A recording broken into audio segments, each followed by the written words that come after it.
The authority, having received the memorandum of the President of the ECOWAS Commission on the political, peace and security situation in the West African sub-region, extensively discussed the latest development in the sub-region. The authority also discussed the situation in the Republic of Niger since 26 July 2023, when the military of the Republic of Niger overthrew the government of the former President Mouhamed Bazoum. The authority also discussed the notification given by Burkina Faso, Mali, and Niger about their intention to leave ECOWAS. On Niger, the authority recalled its decision taken during its first and second extraordinary session and those taken at its 64th ordinary session on 10th December 2023. The authority notes with regret that despite several efforts, former President Mouhamed Bazoum remains in detention, and no plan for transition has been developed by the CNSP government of Niger. The authority recalls ECOWAS's principle of zero tolerance for unconstitutional change of government, as enshrined in the ECOWAS and African Union protocols and other instruments. The authority reiterates its commitment to maintaining dialogue with the government of Niger with a view to securing the release of President Bazoum and agreeing on a transition timetable. The authority takes note of the Lent period and the approach of the holy month of Ramadan, and also takes note of the appeal made to the leaders of the region by His Excellency General Yakubu Gowon, former head of state of the Federal Republic of Nigeria and founding father of ECOWAS. The pleas made by the Malehous Foundation in Benin and several other personalities and humanitarian organizations.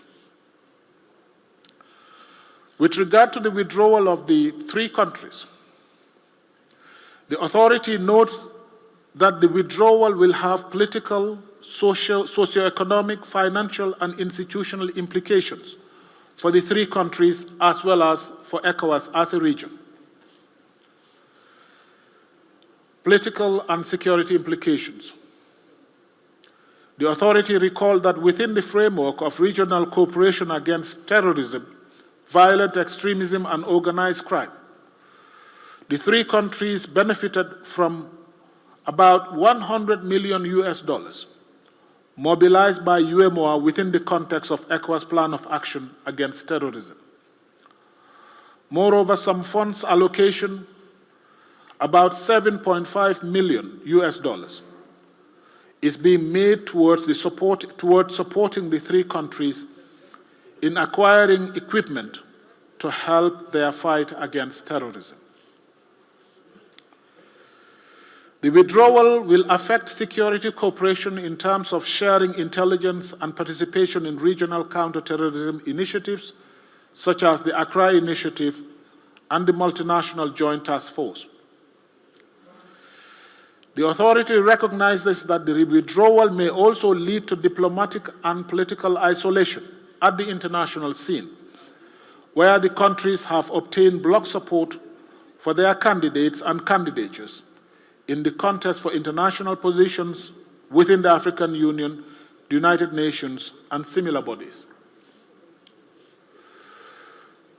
The authority recognizes that the withdrawal will automatically affect the immigration status of the citizens, as they may be required to obtain visas to travel around the region. Citizens may no longer be able to reside or set up businesses under ECOWAS arrangements and may be subject to diverse national laws.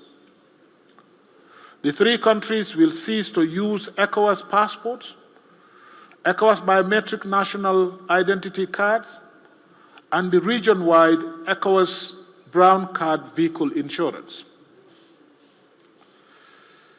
The authority recognizes that the three member states represent 17.4% of the region's 425 million population. Even though they represent 10% of the region's GDP, their departure will constitute a reduction of the market size of ECOWAS. The authority recognizes that intra-community trade may also be disrupted, especially trade in unprocessed goods such as livestock, fish, plant, agriculture produce, mineral products. It will also affect traditional handicraft products as well as industrial products of community origin. The authority further notes that the three countries are beneficiaries of several regional projects and programs, notably the Regional Food Security Reserve. The three countries host stocks from the regional reserve for a quantity of nearly 17,000 tons, or 52% of the regional food reserve. The Regional Support Program for Pastoralism in the Sahel, which is being funded by the World Bank to the tune of $215 million US, is also a project that benefits the three countries. The three countries also benefit from the Sahel Regional Irrigation Support Program, which is being funded by the World Bank to the tune of $103 million US. The Regional Food Systems Resilience Support Program, in the amount of $230 million funded by the World Bank, is also benefiting the three countries. West African Single Identity and Regional Integration and Inclusion Project is another program that the three countries benefit from. The ECOWAS Regional Electricity Market West African Power Pool project is another project that benefits the three countries. The project links all the member states to a regional electricity grid for improved access to electricity. The withdrawal of the three member states could result in the halt or the suspension of all ECOWAS projects and programs worth more than $500 million US. The authority notes that the two regional financial institutions, EBID and BORD, have considerable exposure in the three countries. EBID currently has 27 ongoing public sector projects in the three countries, 9 in Burkina Faso, 8 in Mali, and 10 in Niger, and a total of 20 private sector projects, 5 in Burkina Faso, 13 in Mali, and 2 in Niger. These projects are collectively valued at approximately $321.6 million US. The EBID's portfolio in the three countries represent approximately 22.5% of the bank's total portfolio in the member states. The three countries contribute a total of $33 million to the capital of the bank. Reviewing the implications at the institutional level, the authority notes that the withdrawal will not only require the closure of 4 regional entities in Burkina Faso, 2 regional bodies in Mali, and 1 regional office in Niger. It will also affect the job security of some 130 staff who are citizens of the three countries. Currently, 77 staff members are from Burkina Faso, 23 are from Mali, and 32 are from Niger. The authority has resolved as follows. Release of President Bazoum. The authority calls for the immediate release of His Excellency Mouhamed Bazoum, former President of the Republic of Niger. The authority also calls on the transition authorities in Niger to provide an acceptable transition timetable to constitutional order. On sanctions, the authority has resolved as follows. The authority has resolved to lift with immediate effect the following measures imposed on the Republic of Niger. A, closure of land and air borders between ECOWAS countries and Niger to be lifted.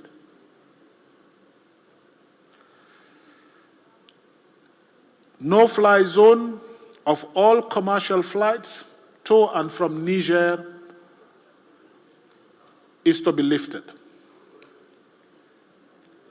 Suspension of all commercial and financial transactions between ECOWAS member states and Niger is to be lifted. Freezing of all service transactions, including utility services, is to be lifted. Freezing of assets of the Republic of Niger in ECOWAS central banks is to be lifted. Freezing of assets of Niger state and the state enterprises and parastatals in commercial banks is to be lifted. Suspension of Niger from all financial assistance and transactions with all financial institutions, particularly EBRD and BRID, is to be lifted.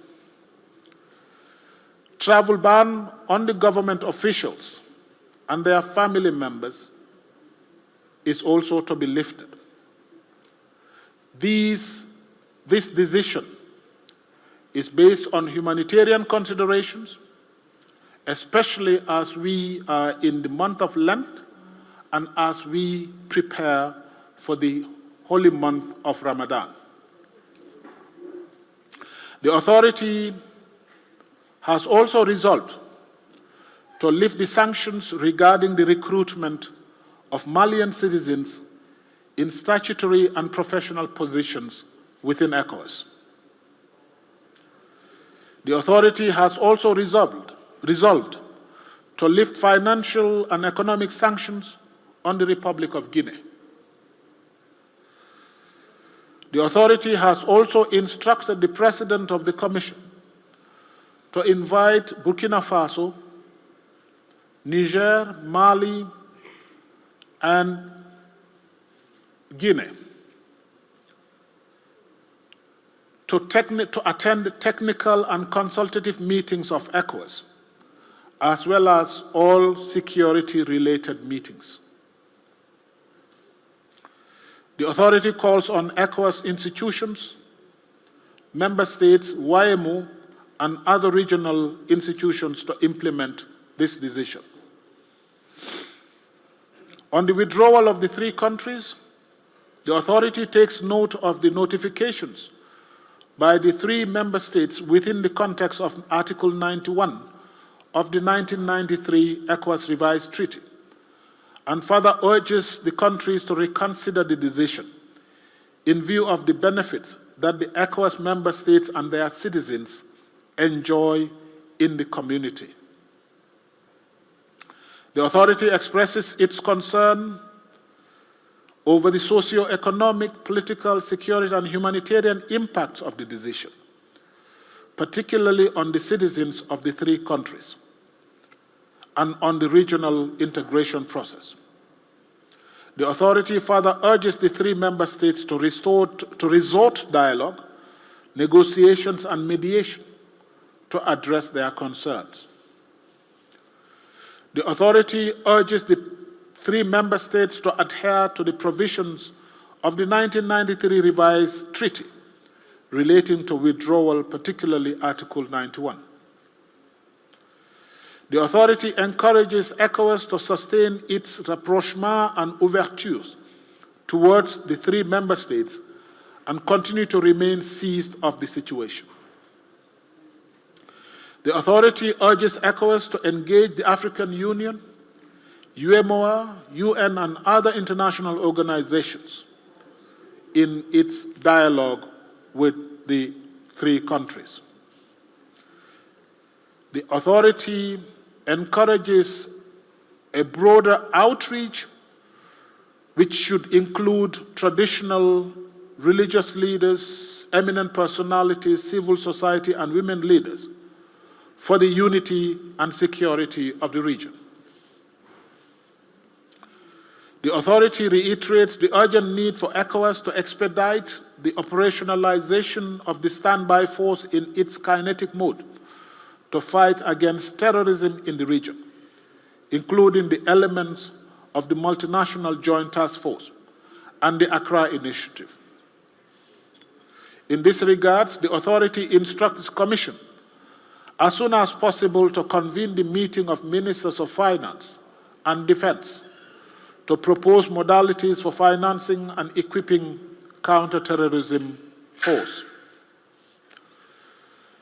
The authority further instructs the Commission to develop an effective communication strategy in engaging member states and the community citizens in view of the ongoing disinformation and misinformation that put ECOWAS in a bad light. The authority expresses its gratitude to His Excellency General Yakubu Gowon for his interest in the welfare of the community and his valuable suggestions. The authority takes note of the end of President Macky Sall's term of office on April 2, 2024, and commends him for the tremendous development he has realized as President of Senegal, and for his invaluable leadership in Africa and the world. The authority calls on Senegalese stakeholders to give priority to dialogue with a view to preserving the democratic gains of Senegal through a free, inclusive, and transparent elections. The leaders underscore their commitment to African sovereignty, independence, and unity. In this regard, the authority appeals to all partners to respect African countries' sovereignty and independence and avoid interferences that risk destabilizing member states and adversely affect regional unity. And finally, the authority expresses gratitude to His Excellency Bola Ahmed Tinubu, President of the Federal Republic of Nigeria and Chair of the ECOWAS Authority, for convening the extraordinary summit and for the manner in which he has been conducting the affair of the community as Chair of Authority. Done at Abuja this 24th day of February 2024. The authority. This is the communique of the extraordinary session. It will be made available in the languages of ECOWAS as soon as possible.